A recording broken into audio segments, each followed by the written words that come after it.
So I just want to give a brief explanation about that. The Survival Club is a way of people coming together, family, friends, neighbors, and planning ahead for what would they do if something happened, even something like a hurricane or the lights go out. If you were in your house by yourself with your spouse or a roommate or your family alone, what chance do you have of being able to have everything that you need and do everything that you need to do if it's just you? And especially if there's some disturbance outside that, can be threatening to you, it would be a lot safer if you had a group. And so the lecture is called Creating a Third Dynamic. And that's third dynamic is groups. There's first dynamic is you, second dynamic is you and your family, third dynamic is the groups, any group that you can be part of. And so David heard that lecture years earlier, and I started asking about what would we do, and he said, yeah, I remember this lecture. He listened to it again and was like, yeah, this is what we need to do. And that's how we started this our survival club plans 10 years ago. It has two phases. One is education, which is part of what we're doing here today. We'll give you some tips and some things that you do, including the manual that we just put together. And the second phase is actually putting that all into action, forming groups, forming survival clubs. The existing one that we have right now is about 3 years old, coming up on 4 now. And we have a new one that's starting right next door to us. There's one in Los Angeles, there's one in Mexico, one in Canada. There's another one here in Clearwater. That's a parent survival club. And we have now new communication lines out into Taiwan and Italy, and of course, Australia, and some interest in Tennessee. So wherever you are, all you need is a few friends, neighbors, relatives, and somebody's house or a property, someplace that would be designated as your survival club location. And then you go from there and work out how to formulate a group that will come together in an emergency and put the tools and supplies and things that you need there, and then continue your education as much as you can by reading and joining up with us and things like that.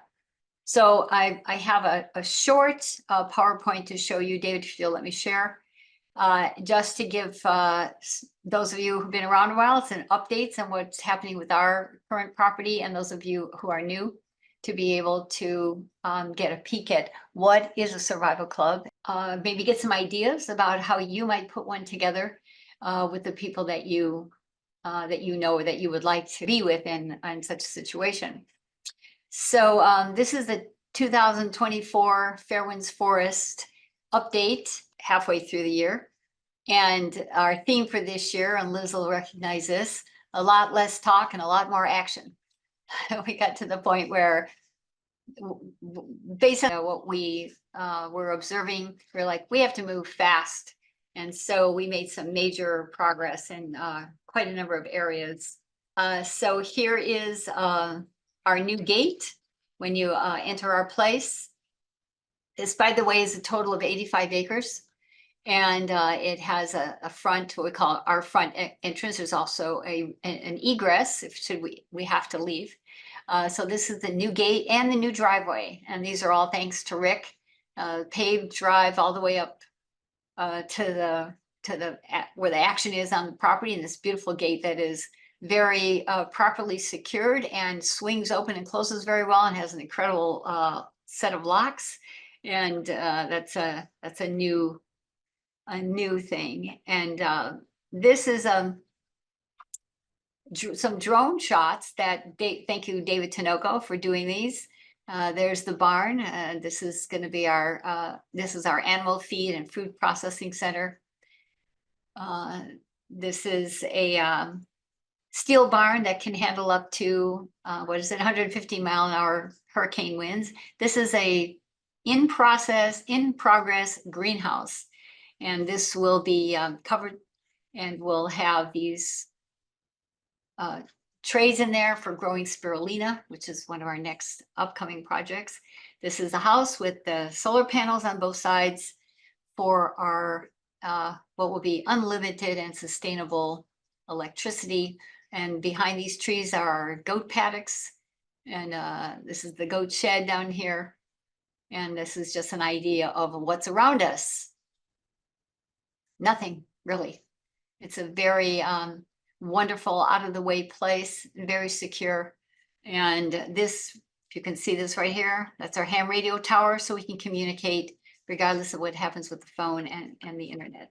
So speaking of the greenhouse, here's some pictures of how it's going together. Spirulina is blue-green algae basically, and it's enough for a person to survive on alone without any other foods. And this was our turning point solution for being able to feed a lot of people on short notice and for a long period of time. So when this is up and running, we have, of course, other food that we will supplement, but we know that we will have enough nutrition to keep people going and to keep them healthy.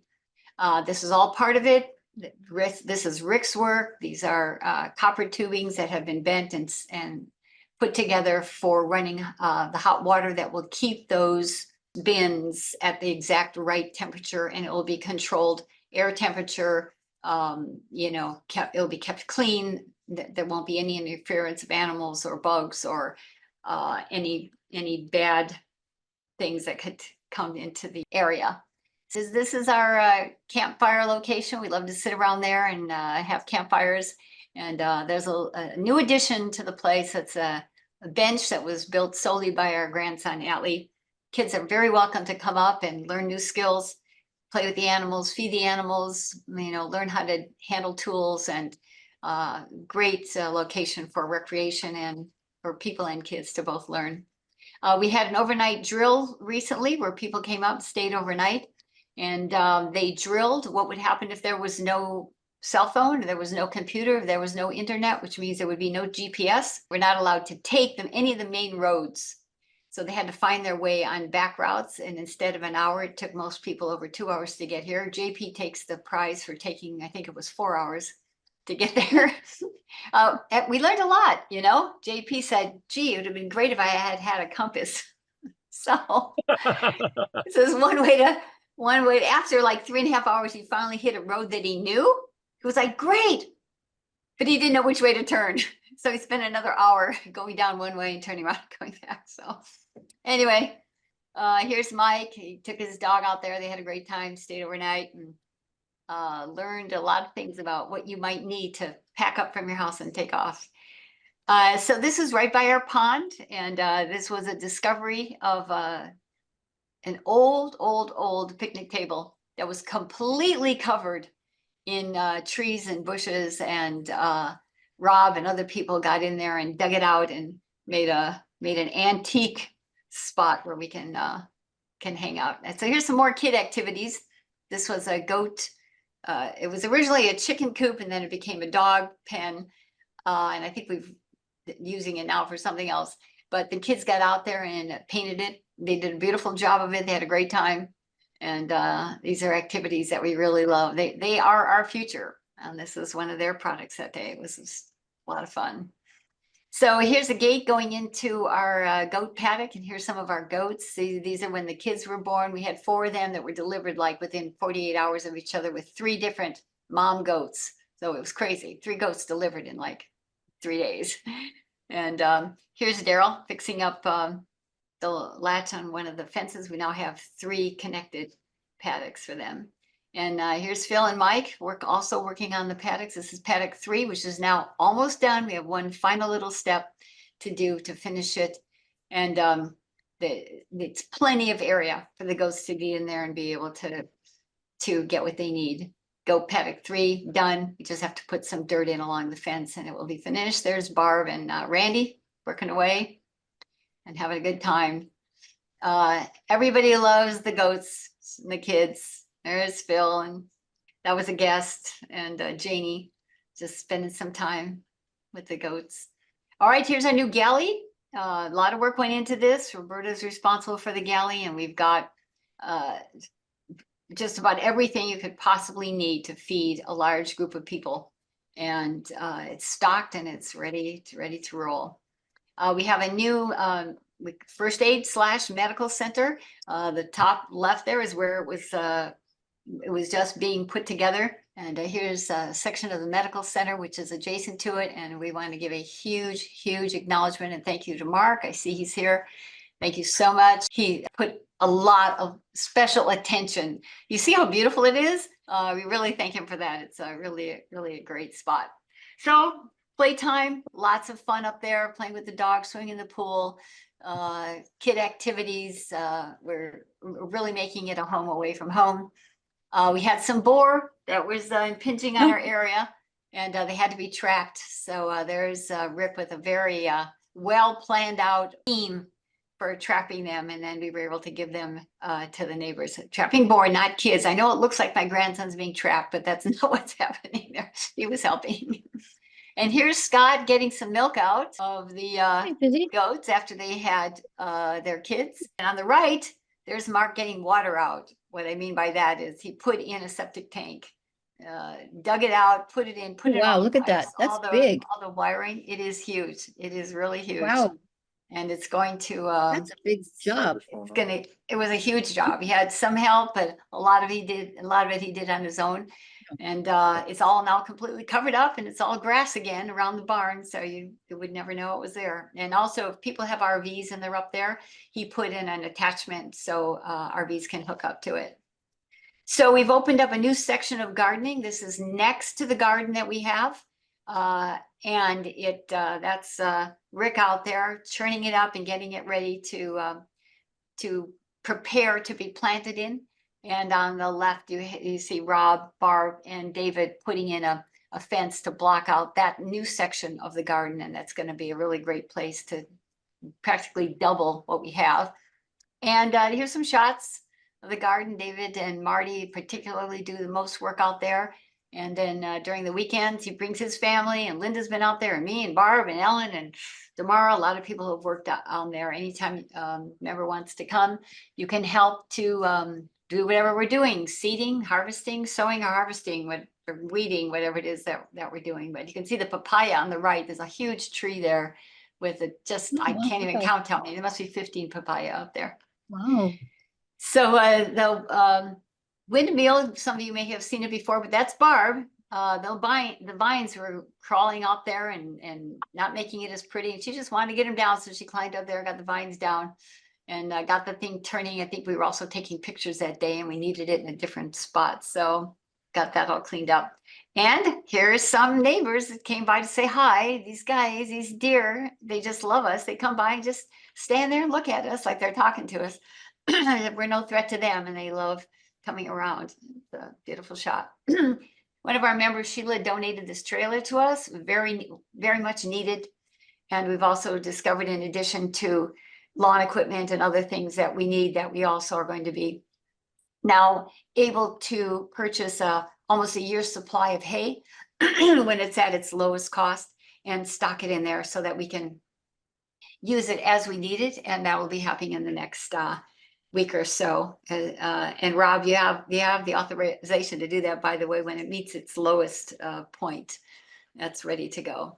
And introducing our new manual. It's called Live Prepared, step-by-step manual.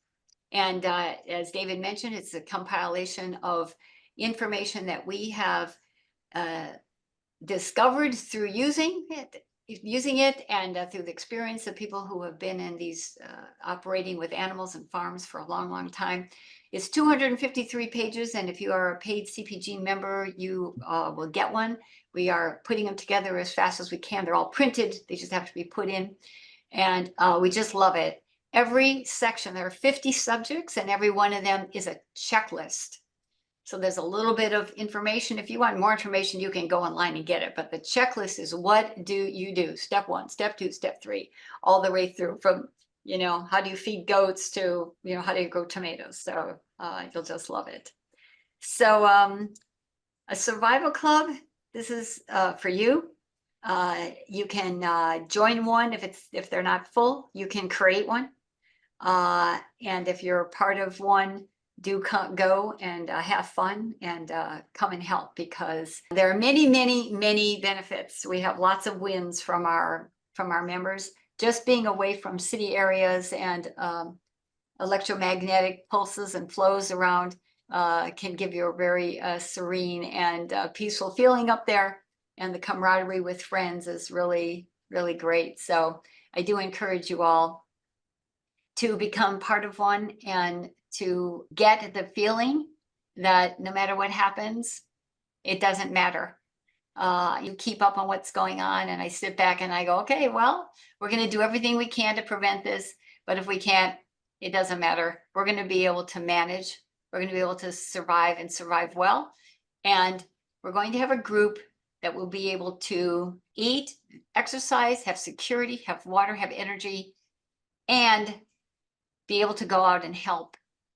And that really is the underlying purpose of it, to be able to go into your neighborhood and help the guy next door who didn't prepare, or, help your community to get reorganized if it's going to take that, or go to your org and find out what's needed, even if it's to protect the org or to help their public or help their staff or bring them food or whatever. None of these things would we be able to do if we were stuck in our home by ourselves, afraid to go out. And that's really the underlying communication for why we have a survival club and what we're doing. We're here for you. It's what we do. And I do it full time, so I'm available. Okay, that covers that subject. Anybody have any questions or comments or wins about the survival clubs? So my feedback would be that it was very informative. I love the idea of creating a group and with family and friends and neighbors, because in a time of disaster that, is predicted to come, absolutely necessarily need those things put into place. And it does, what is the saying? Many hands make light work. Yes. So if we all participate and take charge of a part of it and come together with our resources, it absolutely can be done. My husband and I, we live in the country. We live on acreage, and we have chickens and horses, but recently we've been looking for cows. And so I've just started talking about goats today. So I was really tickled when you talked about postulating the goats, postulating the goats, and just made it a thing. So, and I love what you guys have done and what the property looks like. And it's absolutely serene. It's nothing in comparison to the city. So I absolutely agree with that. And I love what you all have done. And thank you for inviting me and having me and sharing all that you all have shared. You're welcome. Thanks for being here. So glad that you came.